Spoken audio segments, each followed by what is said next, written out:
Hey everybody, this is Kevin Crouch with Ellis County Weather, And I'm Amy Trull with EllisDownhome.com. and we wanted to get together and interview Jon Garrett, who is currently working relief efforts in the aftermath now of Hurricane Ida. I covered that some, and I showed you how powerful that storm was. And one of the things that we noticed that Jon talked about is the fact that this storm held its intensity upon hitting land, and that really impacted some of the communities there. And we wanted to take a few minutes just to talk to Jon about what he's doing and the impact that the storm had, what he's seeing there, as well as a few tips that we can learn from as we are moving through National Preparedness Month this September. So, Jon, I really appreciate you joining us tonight to talk a little bit about your experiences there in the path of Hurricane Ida. I know that it has to be a surreal experience. So if you could just kind of start off by giving us an update on how the relief efforts are going out there.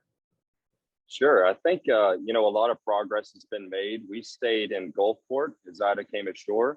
It was the first time I've ever experienced a hurricane firsthand. It ripped the siding off of our condo, and we weren't even close to the eye. But obviously a lot of devastation towards Grand Isle, a little bit west of New Orleans, and even New Orleans knocked, all the power out. So I think it was around 1.1, 1.2 million folks without power after Ida came through, and now it's around 450,000. So that's a good thing. There's some really hard hit areas, but I think the really dense and populated areas like New Orleans are starting to kind of return back to normal life. So that's a good thing. So you are there setting up base camps for relief effort, correct? Tell us, Correct. yeah, tell us a little bit about what that looks like or entails. Sure. So my company provides structured tents and all type of temporary living situations where we come in, we'll set up the tent, we'll bring AC, flooring, all that to kind of make it a temporary place for folks to live. And that's a variety of things. It's, FEMA work to the linemen that are working, Red Cross, whoever it may be. You've got a lot of people that come in after a storm like this that are helping clean everything up. And literally it's like a million people coming here to work, and there's not a hotel within 150 miles. So, we really found something that we can specialize in that can help out, and we're just trying to do our part. So when you mentioned these other agencies that are there on the ground, I guess what are the different, like, does everybody have like their task that they are in charge of and then they go for it? And anybody local that you've run into? It's a two-part question. Yeah. I've seen Waxahachie fire departments out here. That's just through Facebook. I haven't seen them firsthand. I know there's some roofers, from our area out here and whatnot. There's probably a few other people. Anyone that works in, in kind of a mainframe career where you come in and restore power, or you're restoring cable or anything like that. There's obviously not enough people in Louisiana to handle that kind of task. So they're coming from all over the country. As far as, FEMA does have their special things that they do. I think one of the camps we built was to house engineers that just work on, the different towers and stuff like that. I'm not too sure about their job. It's probably over my head, but they come in, we set up cots, we set up AC, a place where they can be as comfortable as possible. It's not like home, but, FEMA does that. Red Cross is out handing out supplies, setting up, meal stations, giving out gas, things like that. And then, of course, the utility companies will bring in, I think it's around 20,000 linemen from around the country. So, you think about 20,000 linemen, where are they going to sleep? And there's not a hotel within 150 miles. So obviously they need a base camp and somewhere to sleep. And we have sleep trailers. It's not always, sleeping in a tent. We've got trailers that we bring in. The tents are more for dining purposes and supplies and stuff like that. Okay. Great. Well, Jon, I know that you've worked relief efforts after other storms, and you've kind of been doing this for a little while. So you've probably seen a few things, become a little bit experienced in that. So how does the destruction that you're seeing from Hurricane Ida and the effects there compared to other storms you've worked with?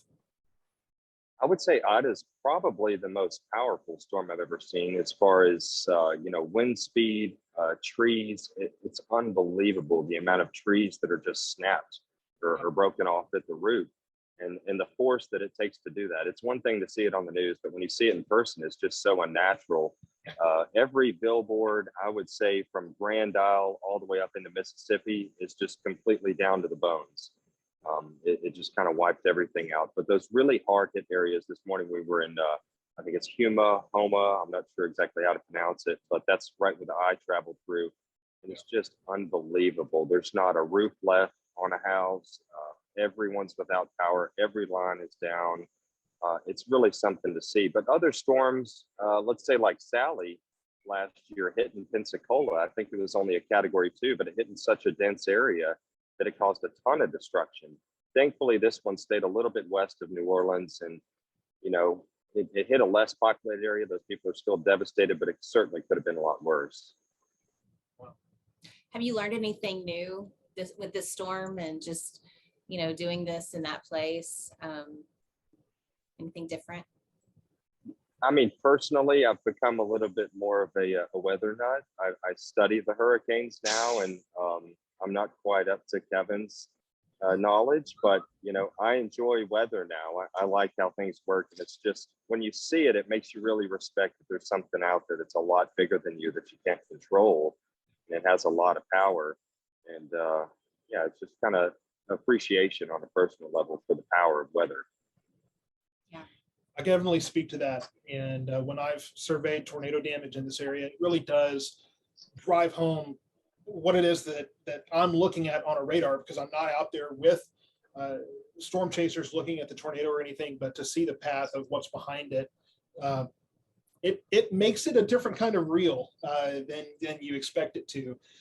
So the last question we have is that September is National Preparedness Month. And of course, the National Weather Service is doing a great job here of sharing some great pointers and tips and things. But I can only imagine the things that you're noticing that are making this much more personal, that you're thinking, man, I got to do better at this or do more of that.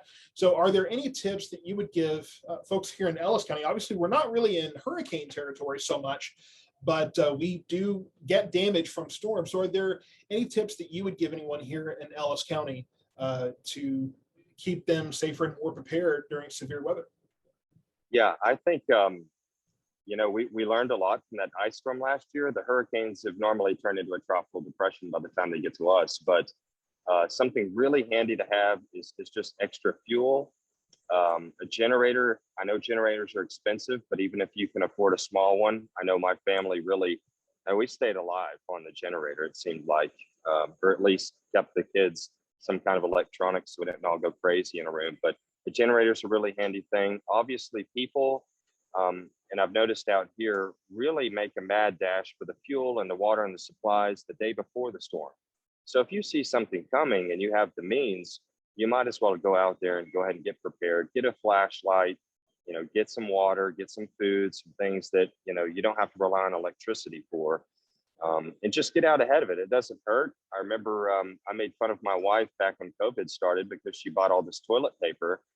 And then we ran out of toilet paper, and I was like, okay, you spent $100 on toilet paper, but it worked out. Yep. Joke's on me now. So things like that, you kind of get that inkling, maybe I should go get it. Just go ahead and get it because you're going to use it anyways. Awesome, John. Well, thank you so much for taking a few minutes. I know you're wall-to-wall busy out there. I know it's dinner time. Go get you something to eat and rest up and stay safe. And I just want to tell you, thank you from me. And I know that you're making this community proud by showing the care that we have for our neighbors by working out there. So thank you so much. Sure, you got it. Thanks for having me.